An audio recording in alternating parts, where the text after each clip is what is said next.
মই যেতিয়া গৈছো তাত মই দেখা পাইছো মানে তেওঁলোকক তাত এটা তেজ লগা নাইটি কালি দিনটোত উদ্ধাৰ হৈছে সেই তেজ লগা নাইটিটো হয় অৰ্পিতাই কি দেখা পাইছিল এই সকলোখিনি কথা আপোনালোকক অৰ্পিতাৰ মুখেৰে শুনাম আৰু মনালিছাই যে কৈছে কেনেকৈ সেই পেণ্টটো খুলিছিল কিয় আৰিয়ানৰ সন্মুখত আৰিয়ানৰ ৰুমত নিজৰ জিন্স পেণ্ট খুলিছিল আৰু হাফ পেণ্টটো কিয় পিন্ধিছিল এই গোটেইখিনি কথাই আচলতে মনালিছাই কৈছে গোটেইখিনি কথা কিয় খুলিব লগা হৈছিল এজন লৰাৰ সন্মুখত নিজৰ জিন্স পেণ্টটো যিটো পেণ্ট পিন্ধি গৈছিল অন্বেষা শইকীয়াই কিয় নিজৰ জিন্স পেণ্টটো খুলি পেলাব লগা হৈছিল কিয় খুলিছিল সেই কথা এতিয়া মনালিছাই কৈছে আপোনালোকৰ আগত মই লগাই দিম আপোনালোকক সেই ক্লিপটো শুনিব সেই ক্লিপটো শুনাৰ লগে লগে আপোনালোকে গম পাব যে কিয় খুলিছিল অন্বেষাই নিজৰ জিন্স পেণ্টটো এই সকলোখিনি কথা গম পাব কিন্তু অৰ্পিতাই বহু এনেকুৱা কথা কৈছে যিবোৰ কথা আপোনালোকে শুনিলে আচৰিত হৈ যাব অৰ্পিতা আচলতে সেই ঘটনাস্থলীত উপস্থিত আছিল নে যদি আছিল কিয় আছিল আৰু ক'ৰ পৰা আছিল এই সকলোখিনি কথা ভিডিঅ'টোত আপুনি গম পাব কিন্তু এই অৰ্পিতা নামৰ যিগৰাকী ছোৱালী এই ছোৱালীগৰাকীয়ে আচলতে লগেই পোৱা নাছিল আৰিয়ানক মাত্ৰ প্ৰথমবাৰ লগ পাইছিল ইনষ্টাগ্ৰামত আৰু ইনষ্টাগ্ৰামৰ পৰাই তেওঁলোকে চা চিনাকি হৈ ফোনত আহিছিল আৰু ফোনত অহাৰ পিছত আৰিয়ানে বিপদত পৰি এই ছোৱালীগৰাকীক মাতিছিল অৰ্পিতা নামৰ ছোৱালীগৰাকীক আৰু অৰ্পিতা নামৰ ছোৱালীগৰাকী আচলতে যোৰহাটৰ এটা বিশেষ প্ৰগ্ৰেম চাই আছিল ৰাতি আৰু বাৰে বাৰে কল কৰি কৈছিল যে বা মোক অলপ সহায় কৰা বুলি বাইদেউ বুলি সম্বোধন কৰে অৰ্পিতাক আৰিয়ানে আৰু পইচা 200 দিয়া ৰেপিডত দিব লাগে এনেকৈ কৈছিল আৰু তেনেকৈ কোৱাৰ বাবেই তাই আহি আচলতে সেই পইচা দিছিল 200 টকাটো আৰু 200 টকাটো দিয়াৰ পিছত ৰৈ দিছিল সেইখিনি সময়ত কাৰণ এগৰাকী ছোৱালী সেইখিনি সময়ত যোৱা থোৱা অৱস্থা ঘৰৰ মানুহ কোনো নাই বাৰে বাৰে অৰ্পিতাই অনুগ্ৰহ কৰিছিল সকলোকে হাতজোৰ কৰিছিল যে ঘৰৰ মানুহক খবৰ দিয়ক কিন্তু মেডিকেলৰ মানুহে তেওঁক আচলতে সহি কৰিবলৈ বাধ্য কৰালে সহিটো কৰি দিয়াত আৰু তাইও চিন্তা কৰিলে অৰ্থাৎ অৰ্পিতাই চিন্তা কৰিলে যে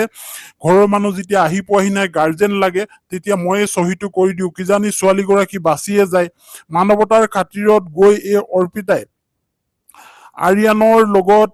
নিচা সেৱন কৰা এই ছোৱালীগৰাকী অন্বেষাৰ কাৰণে সহি কৰিছিল আৰু অন্বেষাক অৰ্পিতাই চিনিয়ে নেপাওঁ বুলি কৈছিল কেৱল আৰিয়ানৰ কাৰণে আহিছো বুলি কৈছে আৰু এতিয়া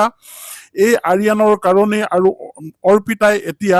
ফচি গৈছে কিয় ফচিব লগা হৈছে এই কথাখিনি আপোনালোকে খুব ভালকৈ গম পাইছে অৰ্পিতা আচলতে নিৰ্দোষী নেকি এই সকলোখিনি কথা আপোনালোকে ভিডিঅ'টোত গম পাব কিন্তু ইয়াৰ পিছতে আপোনালোকে আৰু এটা কথা গম পাব যে সেই কথাটো হৈছে মনালিছাই কিছু ভাষ্য দিছে কিয় আচলতে আৰিয়ানৰ সন্মুখত আৰিয়ানৰ সেই বিশেষ ৰুমটোত অন্বেষাই নিজৰ জিন্স পেণ্টটো খুলিছিল এই কথা বৰ্ণনা দিছে এতিয়া মনালিছাই এই কথাখিনি কি কৈছে মই খন্তেকতে আপোনাক শুনাই দিম আপুনি শুনিলে আচৰিত হৈ যাব প্ৰকৃততে কি ঘটিছিল সেইখিনি সময়ত কিয় এনেকুৱা হ'বলৈ পালে সেই কথাখিনি মই আপোনালোকক শুনাবলৈ যত্ন কৰিম কিন্তু শুনোৱাৰ আগত আপোনালোকে গম পাই লওক যে তেওঁলোকে এতিয়া অনুশোচনাত ভুগিছে এগৰাকী ছোৱালীয়ে হাঁহি পুলিচৰ গাড়ীৰ পৰা নামিছিল সেইগৰাকী হৈছে অৰ্পিতা এতিয়া যথেষ্ট অনুতপ্ত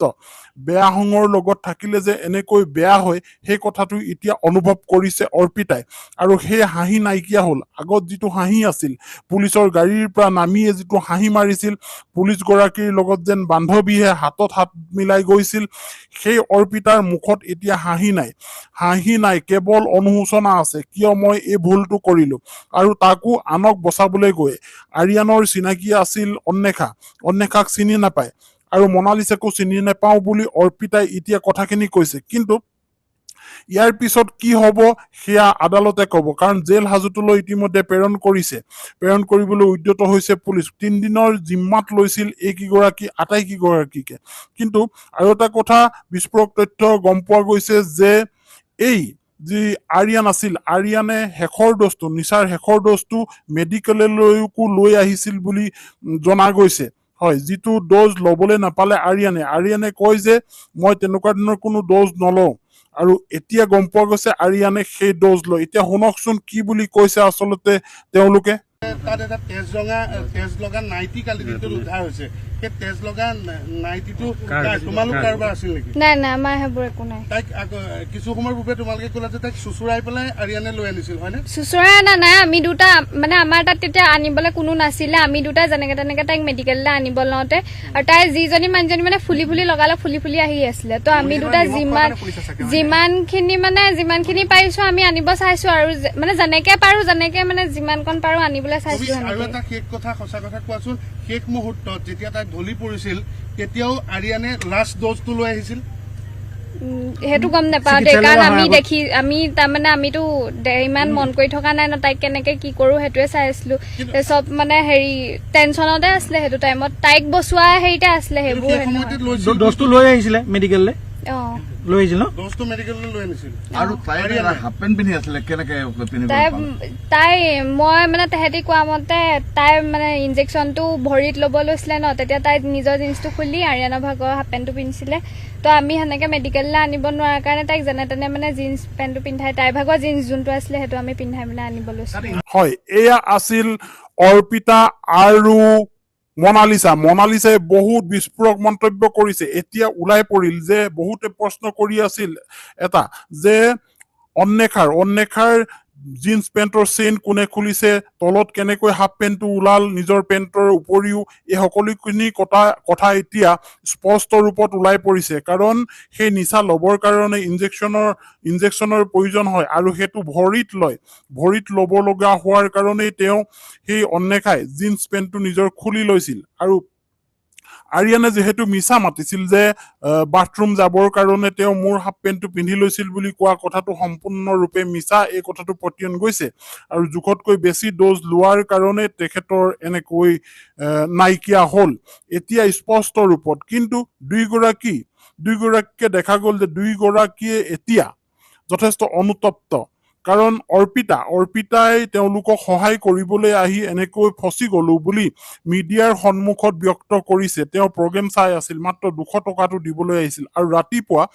3:30 বজালৈকে ঘৰৰ মানুহ আহি নোপোৱালৈকে অৰ্পিতা তাতে আছিলো বুলি কৈছে। কাৰণ এগৰাকী ছোৱালীৰ ওচৰত থকাটো খুব প্ৰয়োজন হৈছিল, কাৰণ ছোৱালীগৰাকী ইতিমধ্যে অসুস্থ হৈ আছিল। গতিকে মই ৰাতিপুৱা 3:30 বজালৈকে আছিলো আৰু ইতিমধ্যে এতিয়া তেওঁ সন্দেহৰ চকুত আহি পৰিছে পুলিচৰ, গতিকে তেওঁক এৰেষ্ট কৰি এনেকৈ জেল হাজতলৈ প্ৰেৰণ কৰিব আৰু অনাগত ভৱিষ্যতত এনেকৈ বেয়া সংগৰ লগত কেতিয়াও নাথাকো বুলি অৰ্পিতাই জানিবলৈ দিছে। আনহাতে মনালিছাইও সেই কথাটো অনুভৱ কৰিছে যে মোক লগ ধৰাৰ কাৰণে মই তালৈ আহিছিলো, কিন্তু এনেকুৱা ধৰণৰ ঘটনা সংঘটিত হ'ব বুলি মই ভুলতো ভবা নাছিলো। এই কথাখিনি ব্যক্ত কৰিছে মনালিছা আৰু অৰ্পিতাই। এই দুয়োগৰাকীৰ মাজতো চিনাকি নাছিল বুলি অৰ্পিতাই বাৰে বাৰে দোহাৰিছে কেমেৰাৰ সন্মুখত। কিন্তু এতিয়া প্ৰশ্ন হৈ উঠিছে যে বিপদত পৰা ব্যক্তিক বচাবলৈ গৈ অৰ্পিতা ফচিল আৰু ইফালে মনালিছাই